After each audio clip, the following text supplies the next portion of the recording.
I've never checked it out and they were back there. Yeah, it's the same time. Yeah. I knew someone pulled me out in No there. one even thought about it. It was obvious. So you guys stuck at it defensively tonight and I guess rewarded for that in the end? Is that where you think you won it? Yeah, I think so, definitely. I think our goal line D was a bit like what we showed in the first 4 weeks of desperation. And, you know, they scored one, scrappy one from a kick, and one, well, I think it was Brooks or Moses got us on an inside shot, I think Jeremy Smith. But, you know, for 12 points in the game, and I suppose a number of sets, particularly in the second half they had, yeah, it was some good resolve, and we just needed to win in some fashion. We just needed to win, and we needed to show our fans that we're desperate and we're willing to fight for everything to get 2 points today. Do you think in the last 10 minutes you were giving them enough chances on your line just through mistakes? I mean, Gags nearly threw an intercept, lost the ball on kicks, but the way you scrambled and defended all those errors, particularly the scrum against the feed? Yeah, the scrum against the feed, I suppose, was a timely one for sure for Chatty if he was involved in it. I'm not sure, but you know, we probably could have managed the last 10 minutes of the game a bit better. You know, we end up scoring a try, but managing that a little bit better. Could have taken a bit of pressure off us, possibly, maybe even another try there. But look, it was about getting 2 points today. We talked about the average fan coming in, paying his $200 to be a season ticket holder, and what would he expect today? And he would expect some real desperation and some vitality and some energy out of the boys. So hopefully that's what we gave a bit today, even though politically everything wasn't perfect. It was a lot more up tempo, or the way you played seemed to be a lot more up tempo than you've been playing in recent weeks. Yeah, it probably was, and you know, I suppose it disappoints you a little bit in a way to think that that's how you need to play every week to get 2 points in the NRL. You know, we've had a couple of close games. You know, we've won some, we've lost some, and today was another tough contest. You know, the opposition were in a similar position to us, where you know they needed to win badly as well, and you know, it was definitely satisfying and a bit of a relief when we got there. Did you feel like though that you should have? I mean, you were pretty dominant first half in particular, 12-6 at half time. Did you feel like you should have put the game to bed a bit earlier than what you did? I think they had a bit of luck early in the second half, and probably didn't help ourselves. But yeah, possibly we could have done that. We made things a little bit harder for ourselves as we went down the stretch. But like we said, I was just happy to get 2 points after 5 losses in a row. I suppose you probably nearly start to think if we get out a win. But yeah, it was some good positive signs there tonight. Okay, what can you tell us about Mr. Redmond that scored that try and barging through those? Oh yeah, Chatty's been in our system at the night since he was 15, I think, Stoney. So he's a guy who's turned up every year pre-season, you know, done his work, always trained hard, trained well, and been a real toiler, you know, since he's been a kid. So he's probably been waiting for this chance for the last couple of years. I know he's trialled in first grade at the start of the year, the past probably 2 or 3 years, and he's kept working at his game. So we're all really proud of him. And then to score one at the end was great for him. So everyone's really proud of him, happy for him, and I think it's a great start to his career. Hopefully he'll have a few more. Rick, does that, the way Chad played today, does that make it sort of a bit of a tough decision when Adam Clydesdale's fit? Oh, it probably does. You know, we've got probably 4 hookers, including Danny Levi, in the club who played New South Wales Cup today, that are all fairly young, I suppose, and relatively inexperienced. And yeah, there's competition there, and that's how it needs to be, healthy competition. And you know, after coaching Chad the last couple of years in New South Wales Cup, I just thought he was a bit more seasoned than Danny, and the opportunity for him to play was probably right. And you know, he didn't let us down in any facet. You know, he was pretty sharp out of dummy half. His service was pretty good. Scored a valuable try.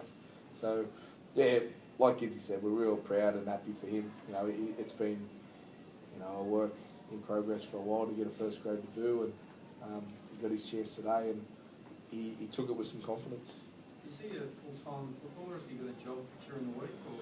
No, he's full-time in our full-time squad at the moment, yep. Kurt, you'd be like coach with the disappointment of the Fields with 4 or 5 losses in a row to just, no matter how you got the win, you got there. I mean, there was some plenty of good in that, but also some disappointing things, but just actually get 2 points out of it. Yeah, I mean, yeah, 5. Sort of driving home after our last loss from Manly, 5, we've lost 5 in a row. You know, sort of sit back and it shocks you a little bit when you've lost that many in a row after starting so positively. But we spoke about this week, just we wanted to be more desperate. We wanted to be proactive in defence, and I think we delivered on both those things. And you had a couple of video referees, one went your way and one against you. I mean, those things you hope balance out over a season or over a game. Yeah, hopefully. Yeah. Anyway, yeah, I'm not sure about looking back at those ones until we see them. But yeah, I just want to be, I'm proud of the boys the way we defended. And as I say, we're proactive. We're up in their face at times, and we weren't great, I suppose, with the ball. But a win's a win, and that's what we needed. Kurt, online defence, that was something you really did a lot of during the week with training, wasn't it? Yeah, we did. Yeah, we did plenty of that. We looked at plenty of video. Obviously, there was a few tries on our edges last week, and we're just way too passive, probably over the past month, and we've leaked, between 20 and 30 points over the past, probably 3 games, I think it is, which is way too many for any team. So yeah, to have only two tries today, 12 points, you're always going to be in the game, competitive, and that's our standards, and we need to keep doing that every week. Rick, you backed Tyrone during the week, and he sort of came out and repaid your faith a bit today. Yeah, I think he did. Yeah, that's a fair comment. I know he's been under a bit of stick, Tyrone, and he's still established himself as an out-and-out first-grade halfback, even though he's played a number of consecutive games. But I thought his kicking game, he controlled where Tedesco got the ball pretty well for most of the match. He's a dangerous player, Tedesco, and he gave us a couple of repeat sets there at important stages to lead sort of tries and probably put the kick up for BJ's try. So, yeah, I was really happy for Tyrone. I know he sometimes gets a fair bit of criticism, and sometimes it's probably warranted. But for him to stand up today and play as well as he did just shows there's plenty underneath the hood in Tyrone, and hopefully we'll see a bit more to come in the next few weeks. Is he okay, mate? And Bola, a couple of knocks on Bola neck thing, and yeah, we had a few bumps and bruises during the game, and obviously Sione had a little concussion test that he passed and went back out there. Bo had a little bit of a bump, and I think T got awkwardly fell in to tackle with his knee. But I think everyone overall come through not too bad, and should have most players available for next week. Stoney, you've let BJ go for next year. Was there any thought of letting him go before June 30? And also, given the way he played today and what he can bring to the table at times, obviously people are saying, well, is his heart here or is it somewhere else? So what's your thoughts on all that? Well, let's get one thing clear. BJ's activated a clause in his contract that he had the right to do to change clubs. Yep. We haven't let him go. BJ's decided that he wanted to go. So let's make that nice and clear first and foremost. If I had it my way, I wouldn't be letting him go because he's a quality player and he's committed to the club for another year. But he's had a clause in his contract, so he's activated that and he's decided to go. And we spoke to BJ about, okay, well, if you're going to evoke that clause, well, you've got to buy in and get some credit off the boys in how you play and how you train. So we've had some good, strong talks over the last couple of weeks about what he's going to do, and yeah, he's pretty upfront and forthright about what he's doing and what he would like to do. So his job is to continue to play with that sort of passion and that sort of desire and that sort of energy for us for the rest of the year. And you thought he did that today, Giz? Yeah, mate, yeah. Nodding my head and agreeing there with Stoney. Mate, BJ's a wonderful talent, big, aggressive.